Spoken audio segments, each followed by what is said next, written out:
आपण एका क्षणासाठी अशी कल्पना करूया की राज्याची सर्वोच्च सत्ता हातात आली आहे. नुकताच एका प्रचंड मोठ्या निवडणुकीत बहुमताचा आकडा गाठून खूप मोठा विजय मिळवलाय. जनतेचा अभूतपूर्व असा पाठिंबा पाठीशी आहे आणि अचानक एका तत्वाच्या मुद्द्यावरून सत्तेच्या त्या सर्वोच्च खुर्चीला क्षणाचाही विचार न करता लाथ मारली जाते. एखाद्या राजकीय थ्रिलर चित्रपटाच्या पटकथेसारखंच वाटतं हे. पण स्वतंत्र भारताच्या सुरुवातीच्या काळात हे केवळ चित्रपट नव्हतं, तर ती एक वास्तवातील घटना होती. आणि ज्या व्यक्तीने हे धाडस दाखवलं ते होते स्वतंत्र भारताचे मुंबई राज्याचे पहिले मुख्यमंत्री बाळासाहेब गंगाधर खेर, म्हणजेच बी.जी. खेर. अगदी खरंय. सत्तेपेक्षा तत्वाला आणि राजकारणापेक्षा संस्था उभारणीला महत्त्व देणाऱ्या या व्यक्तिमत्वाचा इतिहास खरोखरच थक्क करणारा आहे. पण या परीक्षांच्या त्या बुलेट पॉईंट्सच्याही पलीकडे जाऊन आपल्याला काही गोष्टी समजून घ्यायच्या आहेत. म्हणजे त्यांच्या वैचारिक जडणघडणीचा प्रवास. हो. एका सामान्य मध्यमवर्गीय कुटुंबातून आलेला माणूस थेट राज्याचा पाया कसा रचतो यामागची विचार प्रक्रिया नेमकी काय होती. तर हा प्रवास सुरू कुठून होतो? एका अतिशय सामान्य पार्श्वभूमीतून ते वकिली आणि राजकारणाच्या शिखरापर्यंत कसे पोहोचले. या प्रवासाची सुरुवात होते ती 24 ऑगस्ट 1888 रोजी. रत्नागिरीतील एका कऱ्हाडे ब्राह्मण कुटुंबात त्यांचा जन्म झाला आणि त्यांचं सुरुवातीचं बालपण जमखंडी संस्थानातील कुंदगोळ येथे अत्यंत साधेपणाने गेलं. अच्छा, कुंदगोळला. हो. पण त्यांच्या आयुष्याला खऱ्या अर्थाने दिशा मिळाली ती एका अत्यंत महत्त्वपूर्ण सल्ल्यामुळे. साक्षात गोपाळकृष्ण गोखले यांनी त्यांना शिक्षणासाठी पुण्यात जाण्याचा सल्ला दिला होता. बापरे, गोखले साहेबांचा सल्ला. हो ना. गोखले यांच्यासारख्या दृष्ट्या नेत्याचा हा सल्ला त्यांच्यासाठी एक मोठा टर्निंग पॉइंट ठरला. पुण्यात आल्यावर त्यांनी न्यू इंग्लिश स्कूलमध्ये प्रवेश घेतला आणि नंतर 1908 मध्ये मुंबईच्या विल्सन कॉलेजमधून त्यांनी BA ची पदवी मिळवली. आणि या शैक्षणिक प्रवासात एका गोष्टीची नोंद प्रकर्षाने दिसून येते, ती म्हणजे त्यांना संस्कृतमध्ये प्रथम आल्याबद्दल मिळालेला भाऊदाजी लाड पुरस्कार. अगदी बरोबर. आणि कायद्याच्या क्षेत्रात नेमकं हेच कौशल्य सर्वात जास्त लागतं. कायद्याच्या मसुद्यातील पळवाटा शोधणं किंवा कायदेशीर युक्तिवाद करणं यासाठी जी अचूकता लागते ती त्यांना संस्कृतच्या या शिस्तबद्ध पायामुळेच मिळाली असावी. हे खरोखरच नव्याने विचार करायला लावणार आहे. भाषेची तर्कशुद्धता कायद्याच्या आकलनात कशी रूपांतरित होते याचं हे उत्तम उदाहरण आहे. आणि मला वाटतं याच कायदेशीर आकलनाच्या जोरावर त्यांनी 1918 मध्ये मणिलाल नानावटी यांच्यासोबत मणिलाल खेर अँड को या लॉ फर्मची स्थापना केली. हो, आणि ती खूप यशस्वीही झाली. पण ते केवळ एक यशस्वी वकील बनून थांबले नाहीत. मी वाचत होते की 1923 मध्ये त्यांनी आंतरराष्ट्रीय स्तरावर नावाजलेलं बॉम्बे लॉ जर्नल सुरू केलं. हो, हे त्या काळात खूप मोठं पाऊल होतं. तसं पाहिलं तर आजच्या काळात स्वतःचं लॉ जर्नल सुरू करणं म्हणजे एखाद्याने स्वतःचं उच्चस्तरीय म्हणजे एखादं नीच लीगल टेक स्टार्टअप किंवा थॉट लीडरशिप प्लॅटफॉर्म सुरू केल्यासारखं आहे. 1923च्या काळात जेव्हा इंटरनेट वगैरे काहीच नव्हतं तेव्हा एका वकिलाने स्वतःचं जर्नल का सुरू करावा? याचं मुख्य कारण म्हणजे त्यांना कायद्याकडे केवळ पैसे कमावण्याचं साधन म्हणून बघायचं नव्हतं. 1923चा काळ असा होता जेव्हा देशभरात कायद्याच्या परिभाषेत आणि ब्रिटिश धोरणांमध्ये खूप मोठे बदल होत होते. स्वातंत्र्य लढ्याची पार्श्वभूमी होतीच. हो ना. मग या सर्व घडामोडींवर चर्चा करण्यासाठी, त्यावर भाष्य करण्यासाठी एका सक्षम व्यासपीठाची गरज होती. बॉम्बे लॉ जर्नल सुरू करून त्यांनी स्वतःला केवळ खटले लढवणारे वकील न ठेवता कायद्याचे विश्लेषण करणारे एक अकॅडमिक व्यक्तिमत्व म्हणून प्रस्थापित केलं. म्हणजे एक विचारवंत म्हणून. अगदी बरोबर. संपूर्ण राज्यातील आणि देशातील विचारवंत वकील यांना एका छत्राखाली आणून कायद्यावर बौद्धिक मंथन घडवून आणणे हा त्यामागचा मुख्य उद्देश होता. आणि इथूनच त्यांच्या आयुष्यातील एक सर्वात मोठा विरोधाभास सुरू होतो असं मला वाटतं. कोणता विरोधाभास? म्हणजे जो माणूस कायद्याचे एवढे सखोल विश्लेषण करतोय, जो स्वतः आंतरराष्ट्रीय दर्जाचं लॉ जर्नल चालवतोय, तोच माणूस अचानक तो कायदा मोडण्यासाठी रस्त्यावर उतरतो. बरोबर आहे. 1922 मध्ये ते स्वराज्य पक्षाच्या मुंबई शाखेचे सचिव बनले. लोकमान्य टिळक आणि महात्मा गांधी यांच्या प्रेरणेने त्यांनी स्वातंत्र्य चळवळीत थेट उडी घेतली. 1930ची सविनय कायदेभंग चळवळ आणि 1942चं चले जाव आंदोलन यात सक्रिय सहभाग घेऊन त्यांनी कारावासही भोगला. हो, अनेकदा तुरुंगवास झाला त्यांना. विशेषतः 21 नोव्हेंबर 1940 रोजी युद्धविरोधी प्रचार केल्यामुळे त्यांना ब्रिटिशांनी डिफेन्स ऑफ इंडिया रूल्स अंतर्गत अटक केली. त्यांनी स्वतःच्या वैयक्तिक करिअरची पर्वा केली नाही, फक्त देशाच्या स्वातंत्र्यासाठी या अन्यायकारक कायद्यांविरुद्ध लढा दिला. कायद्याच्या रक्षकाचे हे बंड खरोखरच खूप प्रभावी होतं. पण या संघर्षानंतर त्यांच्या आयुष्यातील जो पुढचा टप्पा आहे तो कोणत्याही राजकीय बुद्धिबळाच्या डावापेक्षा कमी वाटत नाही मला. म्हणजे 1937च्या निवडणुकांचा काळ? हो, बरोबर.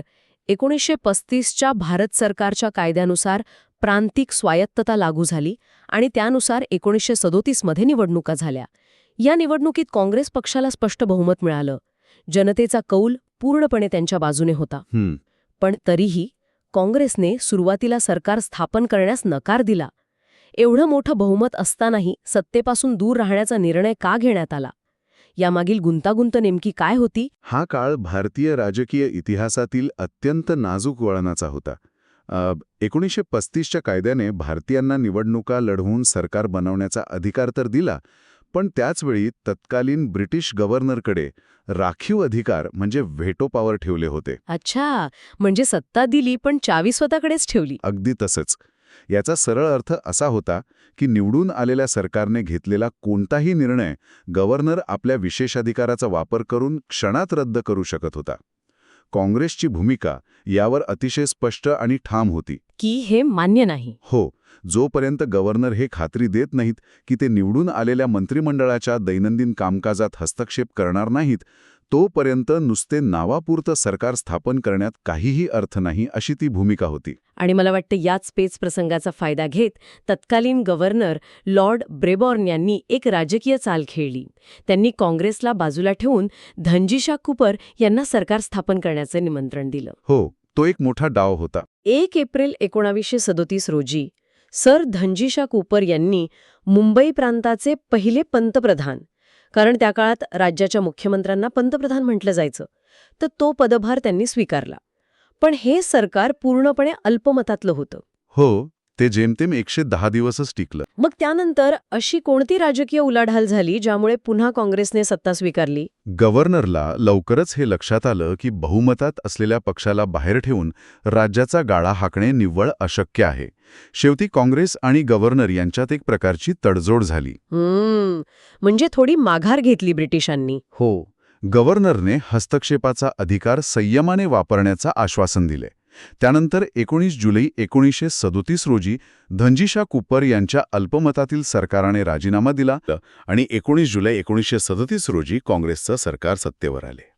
पण आता खरा प्रश्न हा होता की या सरकारचं नेतृत्व कोण करणार?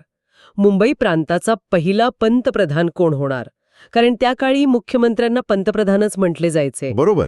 काँग्रेसमध्ये त्यावेळी के.एफ. नरिमन यांच्यासारखे अनेक मातब्बर आणि लोकप्रिय नेते होते, पण गव्हर्नरसोबतचा अत्यंत नाजूक वाटाघाटींनंतर सत्तेची सूत्रे सोपवण्यात आली ती बी.जी. खेर यांच्याकडे. आणि त्यांची ही निवड अनेकांसाठी आश्चर्यकारक होती. हो ना, इतके मोठे नेते असताना खेर का? पण जर आपण तत्कालीन राजकीय परिस्थितीचे विश्लेषण केले तर ती निवड अत्यंत तार्किक होती.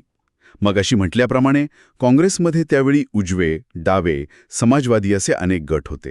या सर्व गटांमध्ये समन्वय साधू शकेल, सत्तेचा कोणताही अहंकार ज्याच्याकडे नसेल आणि ज्याच्या प्रामाणिकपणावर कोणालाही शंका नसेल, अशा एका अजातशत्रू नेत्याची गरज होती. बी.जी. खेर हे त्या साच्यात अगदी चपखल बसत होते. अच्छा, म्हणजे सगळ्यांना एकत्र ठेवणारा माणूस. हो, त्यांच्या याच पारदर्शक आणि संयमी स्वभावामुळे संपूर्ण भारतीय राजकारणात त्यांना सज्जन किंवा जेंटलमन प्रेमियर म्हणून ओळखले जाऊ लागले. जेंटलमॅन प्रेमियर हे विशेषण राजकारणात टिकवून ठेवणं हे महाकठीण काम आहे, पण त्यांनी ते करून दाखवलं. नक्कीच. त्यांची सत्तेबद्दलची अलिप्तता ऑक्टोबर 1939 मध्ये पुन्हा एकदा सिद्ध झाली. दुसऱ्या महायुद्धात ब्रिटिशांनी भारताला परस्पर ओढल्याच्या निषेधार्थ त्यांनी आपल्या पंतप्रधान पदाचा तडकाफडकी राजीनामा दिला. सत्तेचा मोह त्यांना कधीच अडकवून ठेवू शकला नाही. पुढे राजकीय परिस्थिती बदलली आणि 30 मार्च 1946 रोजी ते पुन्हा पंतप्रधान झाले. आणि सर्वात ऐतिहासिक क्षण म्हणजे 15 ऑगस्ट 1947 रोजी जेव्हा देशाला स्वातंत्र्य मिळालं, तेव्हा स्वतंत्र मुंबई राज्याचे पहिले मुख्यमंत्री म्हणून मुंबई सचिवालयावर अभिमानाने तिरंगा फडकवण्याचा मान त्यांनाच मिळाला. तो एक खूप मोठा क्षण होता. होय, आणि 21 एप्रिल 1952 पर्यंत त्यांनी हे पद यशस्वीपणे सांभाळले. पण इथे एक गोष्ट स्पष्ट केली पाहिजे. कोणती? सज्जन किंवा जेंटलमन असणे म्हणजे केवळ गोड बोलणे किंवा वाद न घालणे नव्हे. बीजी खेर प्रशासक म्हणून अत्यंत कठोर आणि दूरदृष्टीचे होते. त्यांनी मुख्यमंत्री म्हणून घेतलेले धोरणात्मक निर्णय आणि केलेली सामाजिक कामे पाहिली तर त्यांच्या कार्याचा आवाका थक्क करणार आहे. राजकारण हे केवळ सत्तेचं साधन नसून ते समाज परिवर्तनाचं हत्यार असले पाहिजे हे त्यांनी आपल्या कृतीतून सिद्ध केले. अगदी बरोबर. आपण त्यांच्या या सामाजिक आणि प्रशासकीय शिदोरीचे काही दाखले नक्कीच दिले पाहिजेत. शिक्षणाच्या बाबतीत त्यांचं योगदान अतुलनीय आहे. होय. 1949 मध्ये पुणे विद्यापीठाच्या स्थापनेत त्यांनी पुढाकार घेतला. आजचे सावित्रीबाई फुले पुणे विद्यापीठ. त्यांच्या या योगदानाच्या सन्मानार्थ विद्यापीठ परिसरात एका महत्त्वाच्या इमारतीला आजही खेर भवन असं नाव आहे. बरोबर. या व्यतिरिक्त 1929च्या वर्धा शिक्षण समितीचे ते अध्यक्षही होते. म्हणजे स्वातंत्र्यापूर्वीपासूनच त्यांनी शिक्षणाचा धोरणात्मक आराखडा तयार करण्यास सुरुवात केली होती. शिक्षणासोबतच त्यांचा सर्वात मोठा भर हा समाजातील अत्यंत तळागाळातील आणि उपेक्षित घटकांच्या विकासावर होता. आणि याचा सर्वात मोठा पुरावा म्हणजे खेरवाडीची निर्मिती. हो, खेरवाडी. 1950-51च्या सुमारास मुंबईत वांद्रे पूर्व म्हणजे बांद्रा ईस्ट भागात हिंदू खाटीक समाजातील आणि इतर मागासवर्गीय लोकांसाठी राहण्याची कोणतीही योग्य सोय नव्हती. अत्यंत अस्वच्छ आणि गरिबीच्या वातावरणात हे लोक राहत होते. आणि एका राज्याचा मुख्यमंत्री स्वतः या समस्येत लक्ष घालतो. त्यांनी केवळ आदेश दिले नाहीत तर त्या भागात या उपेक्षित लोकांसाठी शाळा, रुग्णालय, वीज आणि पाण्याची सोय उपलब्ध करून देत एका संपूर्ण वस्तीची निर्मिती केली. प्रशासकीय यंत्रणेला राबवून गरिबांसाठी एक हक्काचं छत उभं केलं. यातून त्यांचा तळागाळातील लोकांशी असलेला संपर्क दिसून येतो. आणि म्हणूनच त्यांच्या या कार्याबद्दल कृतज्ञता व्यक्त करण्यासाठी त्या वस्तीला स्थानिकांनी खेरवाडी हे नाव दिलं, जे आजही मुंबईत अस्तित्वात आहे. याशिवाय वकिलीच्या काळात त्यांनी गरिबांची न्यायव्यवस्थेतील फरफट जवळून पाहिली होती. हो, कारण ते स्वतः वकील होते ना. अगदी. त्यामुळेच मुख्यमंत्री झाल्यावर त्यांनी गरिबांना मोफत कायदेशीर मदत मिळवून देण्यासाठी बॉम्बे लीगल एड सोसायटीची स्थापना केली. तसेच आदिवासींच्या सक्षमीकरणासाठी आदिवासी संघ उभा केला. ही सर्व कामे एका अत्यंत संवेदनशील प्रशासकाची लक्षणे आहेत. आता आपण त्या मुद्द्याकडे वळूया ज्याने आपण आजच्या या विश्लेषणाची सुरुवात केली होती. संविधान सभेतील त्यांचा सहभाग आणि तो बहुचर्चित विरोधाभास. तो अत्यंत महत्वाचा भाग आहे. घटना समितीचे सदस्य म्हणून त्यांनी अनेक विषयांवर चर्चा केली. मादक पेय आणि अंमली पदार्थांवर बंदी आणण्याबाबत त्यांचा आग्रह होता. समानतेच्या अधिकारावर त्यांनी महत्वाची भूमिका मांडली. पण सर्वात मोठा राजकीय आणि वैचारिक संघर्ष झाला तो राज्यपालांच्या नियुक्तीच्या मुद्द्यावर. होय. संविधान सभेत एक मोठा गट असा होता, विशेषतः प्रांतिक स्वायत्तेचा पुरस्कार करणारे नेते, ज्यांचे म्हणणे होते की स्वतंत्र भारतात राज्याचा राज्यपाल हा लोकांमधून निवडून आलेला असावा. म्हणजे इलेक्टेड गव्हर्नर. त्यांच्या मते केंद्राने राज्यपाल नेमणे हे लोकशाही तत्वांच्या विरुद्ध आणि राज्यांच्या अधिकारांवर गदा आणणारे होते. आणि याच ठिकाणी बीजी खेर उभे राहिले आणि त्यांनी नियुक्त राज्यपाल म्हणजे अपॉइंटेड राज्यपाल असावा या विचाराचे ठाम समर्थन केले. ज्या माणसाने 1937 मध्ये नियुक्त ब्रिटिश गव्हर्नरच्या राखीव अधिकारांविरुद्ध लढा दिला होता, राजीनामा देण्याची तयारी दाखवली होती, तोच माणूस आता ऐकताना नक्कीच आश्चर्य वाटतं. पण जर आपण त्यांच्या या भूमिकेमागील कारणमीमांसा समजून घेतली तर त्यात त्यांचे प्रचंड मोठे संवैधानिक शहाणपण आणि दूरदृष्टी दिसून येते. कसं काय? खेर यांनी संविधान सभेत अत्यंत स्पष्टपणे सांगितले की स्वातंत्र्यपूर्व काळातील ब्रिटिश गव्हर्नर आणि स्वतंत्र लोकशाही भारताच्या राज्याचा राज्यपाल यांच्या भूमिकेत जमीन आसमानाचा फरक आहे. ब्रिटिश गव्हर्नर हा वसाहतवादी साम्राज्यशाहीचा प्रतिनिधी होता. पण आता आपण एक संघराज्य म्हणजे फेडरल सिस्टम उभारत आहोत. अच्छा, म्हणजे त्यांचा युक्तिवाद असा होता की जर राज्याचा मुख्यमंत्रीही लोकांमधून निवडून आला आणि राज्यपालही लोकांमधूनच निवडून आला तर त्या राज्याच्या प्रशासनात अधिकारांवरून सतत संघर्ष होईल. अगदी अचूक. 2 सत्ता केंद्रे निर्माण होतील. शिवाय हा विचार करताना आपल्याला तत्कालीन परिस्थिती विसरता येणार नाही. भारताची नुकतीच फाळणी झाली होती. संपूर्ण देशात जातीय दंगी आणि फुटीरतावादी प्रवृत्ती डोकेवर काढत होत्या. अशावेळी भारतासारख्या खंडप्राय आणि विविधतेने नटलेल्या देशाला एकसंध ठेवण्यासाठी राज्यांना केंद्राशी जोडून ठेवणारा एक संघटनात्मक दुवा आवश्यक होता. नियुक्त राज्यपाल हा केंद्राचा प्रतिनिधी म्हणून राज्याच्या कारभारात एक प्रकारचा समतोल राखेल आणि फुटीरतावादी प्रवृत्तींना आळा घालेल हा तो व्यापक विचार होता. खरंच हा विचार खूप दूरदृष्टीचा होता. त्यांनी स्वतःच्या भूतकाळातील कटू अनुभवावरून नव्हे तर देशाच्या भविष्यातील अखंडतेच्या दृष्टिकोनातून हा निर्णय घेतला. इथे त्यांनी एका राजकारणाच्या पलीकडे जाऊन एका स्टेट्समनची भूमिका बजावली. हे खरंच डोळे उघडणार आहे. कधीकधी इतिहासाकडे पाहताना आपण आजच्या चष्म्यातून पाहतो आणि गैरसमज करून घेतो. स्वातंत्र्योत्तर काळातही त्यांची ही देशसेवेची वृत्ती कायम राहिली. होय. 1952 ते 1954 या काळात त्यांनी ब्रिटनमध्ये भारताचे उच्चायुक्त म्हणजे हाय कमिशनर म्हणून जबाबदारी पार पाडली. विचार करा, ज्या ब्रिटिशांच्या विरोधात त्यांनी आयुष्यभर लढा दिला त्याच ब्रिटनमध्ये आता ते एका स्वतंत्र आणि सार्वभौम देशाचे प्रतिनिधी म्हणून सन्मानाने गेले होते. आणि मायदेशी परतल्यानंतर त्यांना आणखी एका अत्यंत गुंतागुंतीच्या आणि नाजूक समस्येला सामोरे जावे लागले. कोणती समस्या? 1955 मध्ये राष्ट्रपतींनी संविधानाच्या कलम 344(1) नुसार पहिल्या राजभाषा आयोगाची स्थापना केली आणि या आयोगाचे अध्यक्षपद बी.जी. खेर यांच्याकडे सोपवण्यात आले. इतिहासात हा खेर आयोग म्हणून प्रसिद्ध आहे. बापरे, भाषा हा भारतात नेहमीच एक भावनिक आणि ज्वलंत मुद्दा राहिला आहे. हिंदी भाषेचा वापर आणि प्रादेशिक भाषांचं महत्त्व यावर तोडगा काढणे हे काही सोपं काम नव्हतं. मुळीच नाही. दक्षिण भारत आणि उत्तर भारत यांच्यात भाषेवरून मोठे मतभेद होते. अशा वेळी एका अत्यंत निष्पक्ष आणि सर्वांना मान्य असणाऱ्या व्यक्तीची गरज होती. खेर आयोगाने संपूर्ण देशाचा दौरा करून अनेक तज्ज्ञांशी चर्चा करून 1956 मध्ये आपला अहवाल सादर केला. त्यात त्यांनी हिंदीचा प्रसार वाढवण्यासोबतच प्रादेशिक भाषांच्या विकासावरही भर देण्याच्या अत्यंत महत्त्वपूर्ण आणि समतोल शिफारशी केल्या होत्या. म्हणजे पुन्हा एकदा तेच, सगळ्यांना सोबत घेऊन जाणं. हो. त्यांच्या या संपूर्ण प्रवासाकडे पाहिल्यावर जाणवतं की ते केवळ एका राज्याचे नेते नव्हते, तर राष्ट्रीय पातळीवरील अत्यंत महत्त्वाचे संकटमोचक होते. एक निष्णात कायदेपंडित, बंडखोर पण संयमी स्वातंत्र्यसैनिक, अत्यंत धोरणीय आणि कार्यक्षम प्रशासक, गरिबांसाठी झटणारा समाजसुधारक आणि घटनात्मक पेच प्रसंग सोडवणारा विचारवंत.